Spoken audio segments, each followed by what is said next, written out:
그들이 날짜를 정하고 그가 유숙하는 집에 많이 오니 바울이 아침부터 저녁까지 강론하여 하나님의 나라를 증언하고 모세의 율법과 선지자의 말을 가지고 예수에 대하여 권하더라.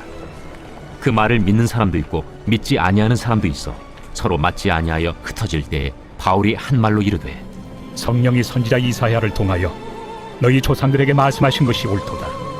일러스되 이 백성에게 가서 말하기를 너희가 듣기는 들어도 도무지 깨닫지 못하며 보기는 보아도 도무지 알지 못하는도다.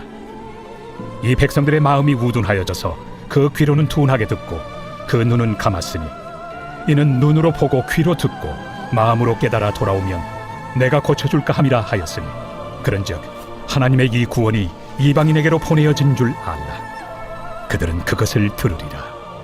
바울이 온 이태를 자기 셋집에 머물면서 자기에게 오는 사람을 다 영접하고 하나님의 나라를 전파하며 주 예수 그리스도에 관한 모든 것을 담대하게 거침없이 가르치더라.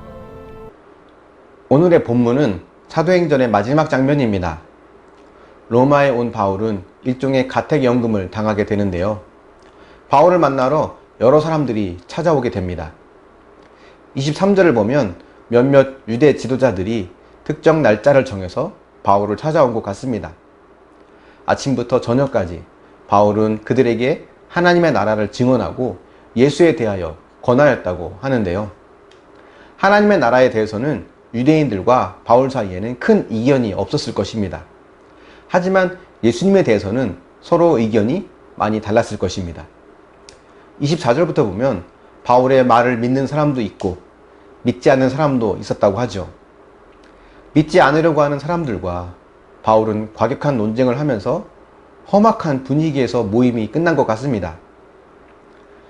믿지 않는 사람들은 과거의 전통, 자신들이 선택받은 민족이라고 하는 잘못된 선민의식에 사로잡혀서 바울의 말을 들으려고도 하지 않았습니다.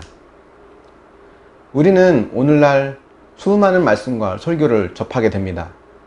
인터넷으로 원하는 설교를 언제든지 찾아서 들을 수 있죠. 그런데 사실 우리는 내가 듣고 싶은 말씀만 듣는 경우가 많습니다. 알게 모르게 갖고 있는 선입견 또는 마음속에 버리지 못하고 있는 자존심 때문에 들어야 할 말씀을 듣지 않으려고 할 때가 있다는 겁니다. 진리를 벗어나지 않는 말씀이라면 우리는 열린 마음으로 그 말씀을 들을 수 있어야 합니다. 나를 잘 아는 가족이 나를 책망하며 하는 이야기든 내게 부담을 주는 설교 메시지이든 어떤 내용이든 간에 과연 그러한가 라고 생각하면서 겸손한 마음으로 들을 수 있어야 하지 않을까요? 바울은 2년을 머물면서 찾아오는 사람들을 다 영접하고 하나님의 나라와 예수 그리스도에 대하여 도를 전하였다라고 합니다. 30절에 2년을 머물렀다라고 할 때 이 머무르다는 헬라어 원문은 부정과거 시제로 쓰였습니다. 부정과거 시제라는 말은 그 행위가 현재까지 지속되는 것이 아니라 어느 특정한 시간에 끝이 났다는 것을 뜻합니다. 그러니까 2년 후 바울이 그 집을 떠나게 된 것 같습니다.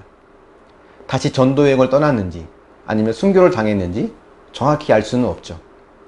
하지만 분명한 것은 바울을 통해 복음이 전파되고 있다는 것을 사도행전이 이야기하면서 끝을 맺고 있다는 거예요. 1장 8절에서 땅끝까지 복음이 전파되리라 라고 하셨는데 그것이 어떻게 성취되는지를 바울을 통해 보여주고 있는 거죠. 사도행전 전체를 보면 예수님께서 승천하시면서 하신 말씀 1장 8절이죠. 예루살렘과 온 유대와 사마리아와 땅끝까지 이르러 내 증인이 되리라 하는 이 말씀이 어떻게 이루어지는지를 보여주고 있다는 것을 알 수 있습니다. 베드로가 고넬료를 만나면서 이방인들에게도 성령이 임할 수 있다는 것을 경험한 사건, 스데반이 죽으면서 교회에 대한 핍박이 심해지자 성도들이 흩어지게 되고 그로 인해 이방인들에게도 복음을 전하게 된 사건, 바울과 바나바가 전도여행을 마치고 그 다음 전도여행을 준비하던 중에 마가로 인해서 심하게 다투고 결별하는 사건, 바울이 복음을 전하다가 고발을 당해서 로마에게까지 가게 되는 사건 등등 이 모든 것이 땅끝까지 복음이 증거되도록 하시는 하나님의 손길이었습니다. 우리가 살면서 겪는 많은 사건들도 지금 당장은 모르지만 장기적으로 또 멀리 볼 때 누군가의 구원을 위해서 주어진 일이라고 볼 수 있지 않을까요? 그런 시각으로 우리의 삶을 본다면 당장 이해되지 않는 사건 속에서도 하나님의 인도를 기다릴 수 있을 것입니다. 오늘 말씀을 통해 복음은 멈추지 않고 전해진다는 것을 기억하고 내 삶이 복음을 전하는 선한 통로가 되기를 기대하는 저와 여러분이 되기를 예수님의 이름으로 축원합니다. 묵상해 보십시오. 어떤 고정관념이나 선입견, 자존심으로 진리의 말씀을 들으려고 하지 않을 때가 있었습니까? 어떤 사건이라도 그것은 복음을 전하는 통로가 될 수 있다는 것을 믿습니까? 기도하겠습니다. 사랑의 하나님, 사도행전을 마무리하면서 우리의 삶이 선한 복음의 통로가 되기를 또 기대하고 바라보게 됩니다. 바울이 마지막까지 복음을 전했던 것처럼 하나님, 사도행전에 이어지는 그 복음의 열정이 우리에게도 전해질 수 있도록 주님 도와주시고 땅끝까지 이르러 내 증인이 되려고 하신 그 말씀대로 우리가 어느 곳에 있든지 복음을 전하고 말씀을 전할 수 있도록 함께 하시고 인도하여 주시옵소서. 어느 자리에 있든 그곳이 나의 땅끝임을 기억하고 순종하며 복음의 통로가 되어지길 원합니다.